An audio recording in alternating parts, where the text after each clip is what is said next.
CSK তো মুম্বাই ইন্ডিয়ান্সের বিরুদ্ধে তো ম্যাচটা জিতে গেছে, কিন্তু বন্ধুরা আমরা সিএসকে ফ্যান কখনোই মুম্বাই ইন্ডিয়ান্স ফ্যানদের নিয়ে ট্রোল করি না, তাদেরকে রোস্ট করি না।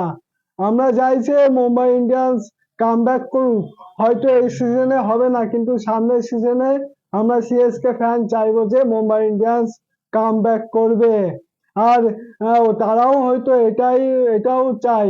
আর বন্ধুরা, এই মুম্বাই ইন্ডিয়ান্সের জায়গায় যদি ওই টিমটা হতো, আমি সেদিনের নাম বলছি না, কিন্তু ওই টিমটা যদি সিএসকে এর বিরুদ্ধে ম্যাচটা জিততো বা হারতো, সিএসকে কে রোস্ট রোস্ট করতো, ট্রোল করতো, আরো কত কি করতো। কিন্তু বন্ধুরা আমরা সিএসকে আর মুম্বাই ফ্যানরা এটা করি না। আমরা একে অপর ফ্যানদের উপর রেসপেক্ট করি। আর এই জন্য এই গ্রেটেস্ট রাইভালরি ম্যাচটা এত সুন্দর হয়। তো তোমাদের কি মতামত সেটা অবশ্যই কমেন্ট বক্সে জানিও, আর ভিডিওটা ভালো লাগলে লাইক কমেন্ট শেয়ার অবশ্যই করে দিও।